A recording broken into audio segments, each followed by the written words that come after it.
नमस्कार दोस्तों, स्वागत है आप सभी का हमारे channel success and health tricks में। तो दोस्तों, आज की इस वीडियो में मैं आपके लिए लेकर आया हूँ NCERT 6 क्लास मैथमेटिक्स। और दोस्तों, आज का चैप्टर है 14। इसका नाम है परिमाप एवं क्षेत्रफल, जिसे इंग्लिश में बोलते हैं पेरीमीटर एंड एरिया। आज की डेट है दोस्तों 6 जुलाई 2020। तो वीडियो को स्टार्ट करने से पहले आपसे हमेशा की भांति एक हम्बल रिक्वेस्ट, इस वीडियो को आप एंड तक ज़रूर वॉच करें, वरना वीडियो बनाने का कोई फ़ायदा नहीं है, आपके देखने का भी कोई फ़ायदा नहीं है। यदि आप व्यूज़ देकर जाते हो तो मत देना, ठीक है। वीडियो को एंड तक ज़रूर वॉच करें ताकि आपको यार इससे कुछ सीखने को मिले, आगे काम दे। पढ़ते क्यों, ठीक है, फिर पढ़ते क्यों आप?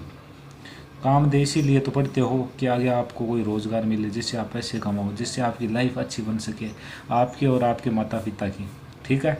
और तो स्टार्ट करते हैं, चलिए। और ये पार्ट फर्स्ट है, इसके बाद में पार्ट सेकंड में मैं आपको दूंगा, ठीक है ना। तो इस वीडियो को आप एंड तक ज़रूर वॉच करें। चलिए स्टार्ट करते हैं।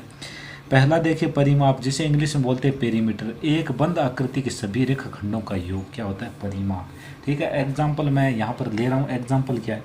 एग्जाम्पल के लिए मैंने यहाँ पे एक रेक्टेंगल बना लिया, यानी कि आयत। अब गाइस देखिए परिमाप क्या है।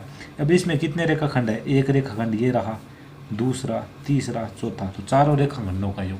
जितने भी रेखाखंड होना उन सभी का योग। पहला एग्जाम्पल। दूसरा एग्जाम्पल ले रहा हूँ, ये मानोगे इसमें 3 रेखाखंड है, 1 2 3, तीनों रेखाखंडों का योग, ठीक है। तो बंद आकृति के सभी रेखाखंडों का योग क्या होता है? उसका परिमाप हो जाता है, पेरीमीटर हो जाता है। और परिमाप हमेशा बंद आकृतियों का ही ज्ञात किया जाता है, खुली आकृति का परिमाप ज्ञात नहीं किया जा सकता है। आगे देखिए, मैं आपको यहाँ से एक्सप्लेन करने वाला हूँ आयत का परिमाप कैसे समझाऊंगा, वो आप देख लेना। मैंने यहाँ पे बनाया आयत, ठीक है। आप ध्यान से समझना। आयत की जो ये होती है ना, ये होती है लेंथ, ये भी क्या होती है? लेंथ। ये क्या होती है? विड्थ, ठीक है। हिंदी में बोले तो ये होती है बी वाली चौड़ाई, और ये एल वाली क्या होती है? लंबाई। अब गाइज आप मुझे बताइए, मैं ये आयत का परिमाप निकाल रहा हूँ, तो आप मुझे बताइए, मैंने यहाँ से स्टार्ट किया, यहाँ से मैंने चलना स्टार्ट किया, यहाँ तक चल के आया तो मैंने क्या आता है किया? एल प्लस यहाँ से लेके यहाँ तक आया तो मैंने क्या आता है किया? बी प्लस यहाँ से यहाँ तक आया तो मैंने फिर से तय किया एल प्लस यहाँ से मैं चल के यहाँ तक गया तो बी, ठीक है। अब आप मुझे ये बता दीजिए, मैंने 2 बार एल और 2 बार बी तय किया है, ठीक है। तो अब मैं इनमें से 2 कॉमन ले लूँगा, ठीक है। 2 कॉमन ले लूँगा तो मेरा जो फॉर्मूला है वो क्या हो जाएगा? 2l plus B. 2 गुणा लंबाई प्लस चौड़ाई, हिंदी वाले ये बोल सकते हैं 2 गुणा लंबाई प्लस चौड़ाई, ठीक है। इसके बाद आप गुणा का चिन्ह लगा भी सकते हो और न लगाओ तो भी कोई दिक्कत नहीं है, मैंने आपको अच्छे तरीके से एक्सप्लेन किया है। अब बात करते हैं वर्ग की। तो वर्ग में बताइएगा, इस सभी इसकी सभी जितनी भी साइड होती है इसे आप वर्ग मानना। इसकी सभी साइड ए क्या बराबर है? 4a है। चारों को मैं ए को 4 बार जोड़ूंगा तो 4a हो गए ना। तो यहाँ पे जो मेरा है फॉर्मूला वो क्या हो जाएगा? 4a। समबाहु त्रिभुज का परिमाप। समबाहु त्रिभुज की तीनों भुजाएं समान होती है। कितनी भुजाएं? ऐसे कि मानो एक समबाहु त्रिभुज मैंने बनाया, इसकी तीनों भुजाएं ये समान है, ठीक है। ये भी ये है, ये भी है, ये भी ये है, ठीक है। तो समबाहु त्रिभुज का परिमाप क्या हो जाएगा? 3a हो जाएगा, बस। और क्या है यार, ठीक है। आगे चलते हैं। समबाहुभुज का परिमाप। समबाहुभुज का परिमाप क्या होगा? आपको पता है क्या? आपको पता है क्या होगा? मैं बताता हूँ, देखिए वो एक भुजा की माप, एक भुजा की माप, भुजा की माप और गुणा भुजाओं की संख्या।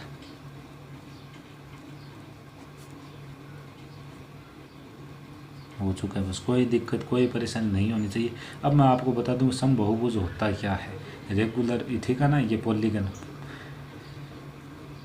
ठीक है। तो ये होता है बहुभुज 3 या 3 से अधिक रेखाखंडों से मिलकर बनी हुई बंद आकृति क्या कहलाती है? बहुभुज, ठीक है। समबाहुभुज यानी कि उसकी सभी भुजाएं क्या होगी? समान होगी, ठीक है। ऐसा बहुभुज जिसमें 3 से अधिक भुजाएं होंगी, बहुभुज होगा तो, ठीक है। और सभी भुजाएं, जिस बहुभुज की सभी भुजाएं समान होना उसे समबाहुभुज बोला जाता है, ठीक है। इसका परिमाप ज्ञात करने का सूत्र क्या है? एक भुजा की माप गुणा भुजाओं की संख्या। आगे चलते हैं गाइज, ठीक है।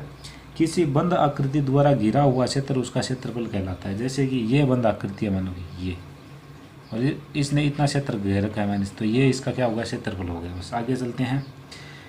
ऐसी आकृति जिसके सभी कोण बराबर हों व सभी भुजाएं बराबर हो सम आकृति कहलाती है। ये देखिए, ठीक है। जिसकी सभी भुजाएं में सभी कोण बराबर हो वह क्या कहलाती है? सम। आगे देखिएगा, इस आयत का क्षेत्रफल क्या होता है? लंबा लेंथ l इंटू बी, या फिर इसे आप बोल सकते हैं लंबाई गुणा चौड़ाई। आगे देखिए आयत की लंबाई क्या हो जाएगी? तो आयत की लंबाई गाइज आप यहाँ से निकाल लो लंबाई, तो आपके पास में ये जो चौड़ाई है ना, गुणा में है ना यहाँ पे, जो निकालना उसे एक साइड रखिए। इस लंबाई को मैं इस साइड रख लिया, चौड़ाई को उस साइड भेजूंगा तो गुणा में या भाग में चली जाएगी। तो आयत का क्षेत्रफल गुणा बटा भाग, आयत का क्षेत्रफल और भाग चौड़ाई। ठीक है, यदि आपसे चौड़ाई पूछता ना तो लंबाई का भाग देते थे, ये आपको आता होगा अमूमन। ठीक, आगे देखिए वर्ग का क्षेत्रफल क्या है। वर्ग का क्षेत्रफल होता है भुजा गुणा भुजा, भुजा 2 बार है, इसका मतलब हम इसलिए लिख सकते हैं भुजा स्क्वायर। अब भुजा दोनों भुजाएं समान है तो इसलिए इसको ए स्क्वायर लिखा है इसने, या ए की होल स्क्वायर बोल सकते। अब वर्ग की भुजा आपको निकालनी होना तो स्क्वायर से यदि आप उसका सीधा निकालना चाहते हो, ये जैसे ए स्क्वायर, ए का मान आप निकालना चाहते हो तो यहाँ पे आपको अंडररूट करना होगा। तो वर्ग की भुजा निकालने के लिए फॉर्मूला क्या है, वर्ग का क्षेत्रफल दिया हो तो वर्ग का क्षेत्रफल का आपको क्या लेना है, अंडररूट लेना है। गाइज ये आपको थोड़ा सा शो नहीं हो रहा, अब हो रहा है। वर्ग की भुजा ज्ञात करने के लिए आप वर्ग के क्षेत्रफल का क्या ले लोगे, रूट ले लोगे, वर्गमूल ले लोगे। अब चलते हैं आगे। तो गाइज यहाँ पर देखिए समान परिमाप वाले आयतों का क्षेत्रफल सदैव समान नहीं होता है, हमेशा समान नहीं होता है। आइए मैं बता देता हूँ आपको कैसे। जैसे कि मैंने ये पहला आयत मैं ले रहा हूँ, यहाँ पे मैं दूसरा आयत ले रहा हूँ। ठीक है, दोनों में कंपेयर करूँ। पहले आयत की लेंथ है 5, ठीक है, और ब्रेथ कितनी है 4 है। ठीक है, दूसरा आयत है ना, उसकी लेंथ कितनी है, उसकी लेंथ है 4, ठीक है, और ब्रेथ कितनी है, ठीक है, यहाँ पे 5 और 4 9 हो रहे हैं ना, ये 5 ले लूँ मैं फिर। ठीक है, यहाँ पर तो मैं आपको बराबर कर दूँ इनका, आप यदि परिमाप लोगे ना दोनों का। ठीक है, तो गाइज यहाँ पे भी 18 आएगा, आप फॉर्मूला लगा के जैसे कैसे 5 9 और डबल होती है दोनों इसलिए 18, 5 9 डबल होती है इसलिए इसी में भी 18। ठीक है, अब मैं आपको अलग करके दिखाता हूँ। ये तो मैंने आपको समझाया कि बराबर सदैव बराबर हो सकता है लेकिन हमेशा बराबर नहीं होता, वो अब भी आपको समझाने जा रहा हूँ। तो यहाँ पे देखिए पहला आयत, ये दूसरा आयत। ठीक है, पहले आयत की जो लेंथ है वो है 8, ठीक है, और ब्रेथ है ना वो कितनी है 3 है, इतना क्लियर। और दूसरा आयत है ना उसकी लेंथ कितनी है, उसकी लेंथ है 5 और ब्रेथ कितनी है 6। ठीक है, यहाँ से आपका पूरा पक्का क्लियर हो जाएगा। ये ब्रेथ कितनी है 6। अब देखिए गाइस आराम से आप इसका परिमाप निकाल रहे हो, ठीक है ना, परिमाप समान हो तो क्षेत्रफल, अब देखिए इनका तो परिमाप देखिए हमें समान दिख रहा है। क्षेत्रफल मैं देखूँ तो 5 चौके 20 आ रहा है, इसका भी 20 है, क्षेत्रफल यहाँ तक तो समान है।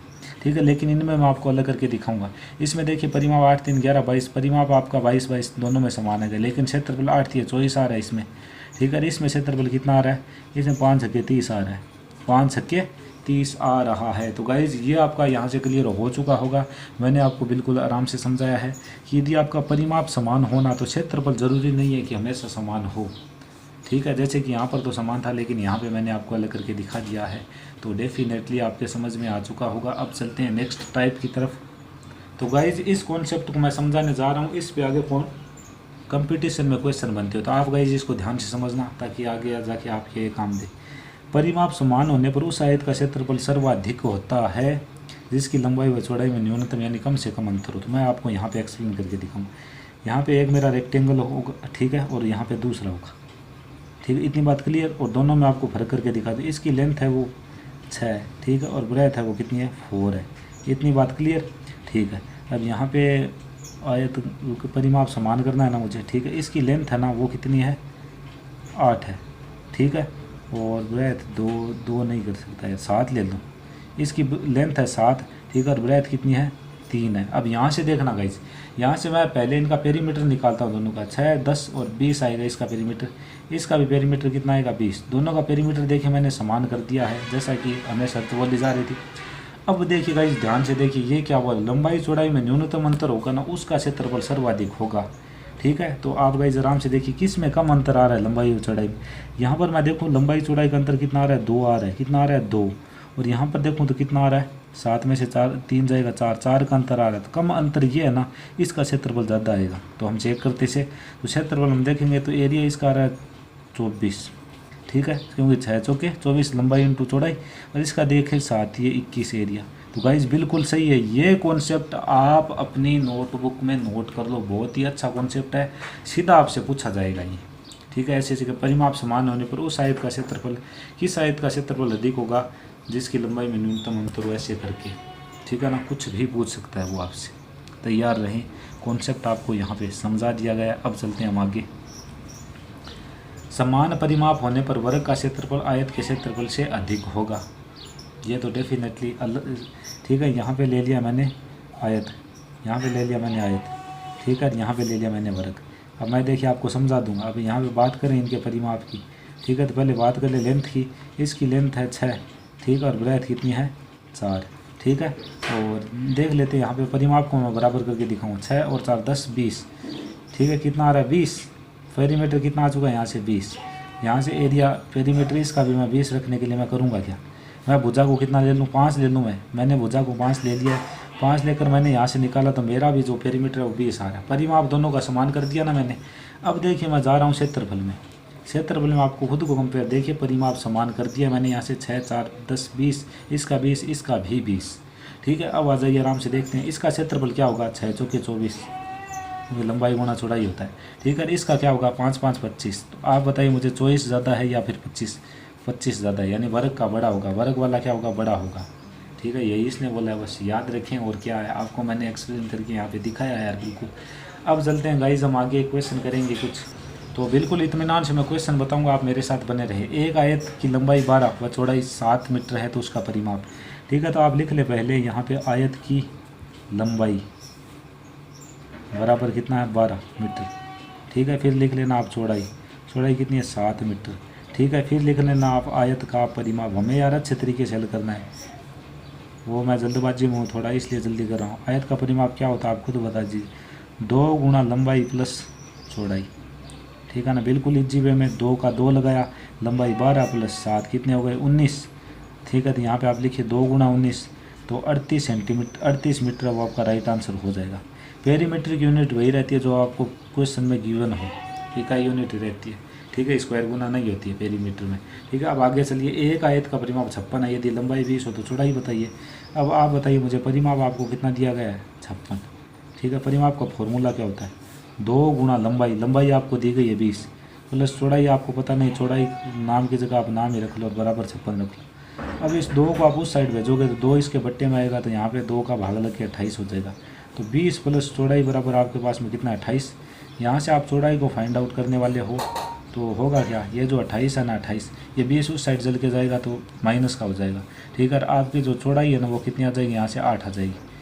कोई दिक्कत कोई परेशानी आपको यहाँ से नहीं होनी चाहिए। अब चलते हैं नेक्स्ट क्वेश्चन की तरफ। तो देखिए इसे आराम से, वर्ग की भुजा 5 सेंटीमीटर है तो उसका परिमाप। तो यहाँ पे देखिएगा इस वर्ग का परिमाप, बिल्कुल इजी क्वेश्चन, बच्चों वाला क्वेश्चन। वर्ग का परिमाप होता क्या है, 4 इंटू साइड या फिर 4a।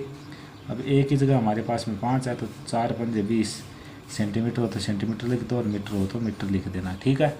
तो गाइज आपको मैंने बहुत ही अच्छे तरीके से एक्सप्लेन किया है। ये वीडियो आपको कैसा लगा आप हमें कमेंट सेक्शन में ज़रूर अपनी राय दे सकते हैं। अच्छा लगा हो तो लाइक करें, अच्छा नहीं लगा हो तो डिसलाइक करें, जो कुछ भी कमी लगी वो आप हमें कमेंट सेक्शन में बता सकते हैं। तो गाइज इसका सेकंड पार्ट नेक्स्ट वीडियो में आपके लिए बनाऊंगा। तो इस वीडियो में सिर्फ इतना ही, मिलेंगे नेक्स्ट वीडियो में, तब तक के लिए जय हिंद जय भारत।